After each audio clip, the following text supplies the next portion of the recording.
When my wife Claire told me she had to stay late for her boss's promotion celebration, I didn't think much of it. Marketing jobs come with late nights, office dinners, and champagne toasts. But something about that night felt different. She left wearing a red dress I hadn't seen in months, the kind she used to save for our anniversaries. I joked, half smiling, "Big night?" She didn't meet my eyes. "Just work, Ethan. Don't wait up." And then she was gone. Her words lingered long after the door clicked shut. By midnight, her phone was silent. No calls, no messages. Around 2 a.m., I stopped pretending to watch TV and went to bed alone. The scent of her perfume clung to the pillow beside me, a reminder of the woman I thought I still knew. Morning came with sunlight and silence. She wasn't home. At 8:43, the door finally opened. Claire stepped in, hair messy, makeup faded, still in the red dress. "Rough night?" I asked, voice steady. She froze, caught between guilt and arrogance. "Don't start, Ethan. It was a work party. I crashed at a coworker's place because it got too late." "Which coworker?" I asked. She blinked, calculating. "You don't know him?" That was the moment something in me just switched off. The man who begged for explanations was gone. I simply nodded. "Right. Makes sense." I made breakfast, poured her coffee, and acted normal. She looked relieved, maybe even smug. That's when I decided she needed to learn the difference between forgiveness and indifference. By noon, she was in the shower humming.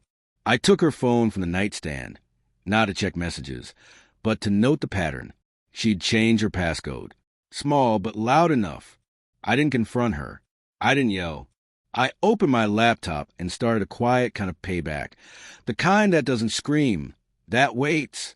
That afternoon, I emailed our joint bank manager, requested account separation for legal clarity, and transferred my savings to a private account.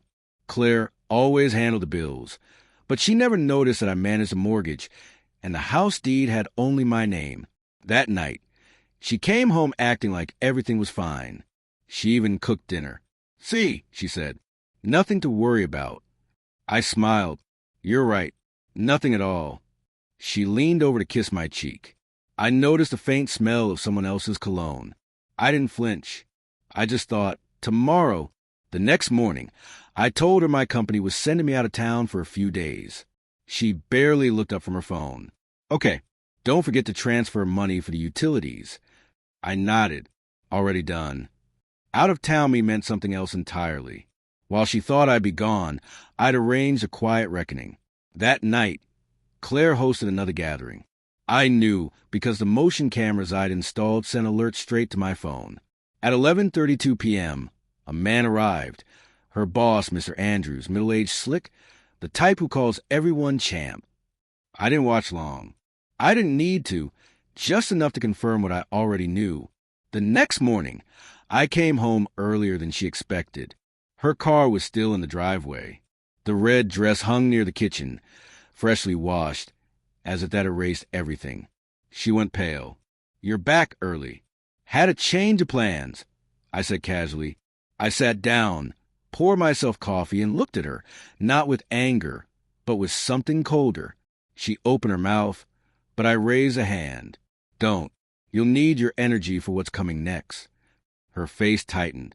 "What's that supposed to mean?" I smiled slightly. "You'll find out soon enough." The truth was, she already had. She just didn't know it yet. Claire tried to play it cool, moving around the kitchen, making small talk about coffee beans, grocery lists, deadlines, the usual noise people make when they're terrified of silence. I watched quietly, sipping my cold coffee. "Did you have fun last night?" I asked finally. She hesitated. "It was just a few colleagues. We wrapped up early." "Ah," I said slowly. So early that Mr. Andrews didn't even have time to leave before 3 a.m. Her body froze. Eyes wide, mouth open, but no excuses. "Don't bother," I said. "You left the living room lights on. Cameras picked up everything." Her hand trembled as she set her mug down. "Ethan, I can explain." "I'm sure you can," I interrupted, "but I'm not interested. While you were busy celebrating, I was finalizing a few things of my own. She frowned. What things? The kind that make sure when this marriage ends, I walk away whole. And you? You walk away with exactly what you earned. Her voice rose, defensive. You can't just... I can, I said evenly. And I already did. The color drained from her face. I reached into my bag and placed a small folder on the table. Inside, printed emails from her own account, messages to Mr. Andrews. They weren't explicit, but they didn't need to be. One read. Next time, no hotels. My place feels more exciting. Claire pressed her lips together, tears threatening. I made a mistake. No, I said, standing. You made a choice. She started crying, the kind meant to soften anger, but I felt nothing. Not rage, not sorrow. Just a strange calm of closure. I don't want to lose you, Ethan, she said weakly. It didn't mean anything, she whispered. I smiled faintly. That's the thing, Claire. It never does until it does. I walked to the hallway, picked up a packed duffel bag. I'm heading out for a few days. You'll be served papers soon. The account is separated in the mortgage. Well, you might want to start packing too. She followed, desperate. Please, can we talk about this? We just did, I said, and I left. 2 days later, she called from an unfamiliar number. I ignored the first 3 attempts, then finally answered. They fired me, she said. Mr. Andrews' wife found out. She sent the emails to HR. Guest celebrations do come with hangovers. I replied quietly.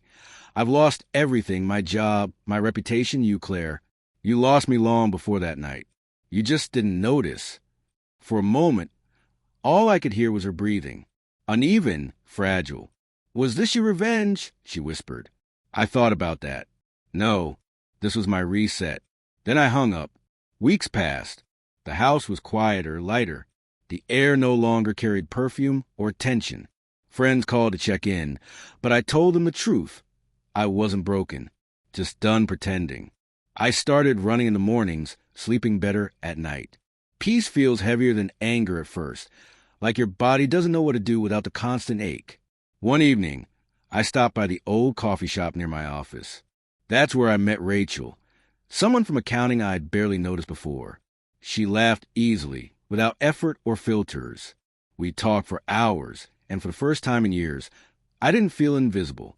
When I got home, Claire's last envelope was waiting on the porch, a key and a note.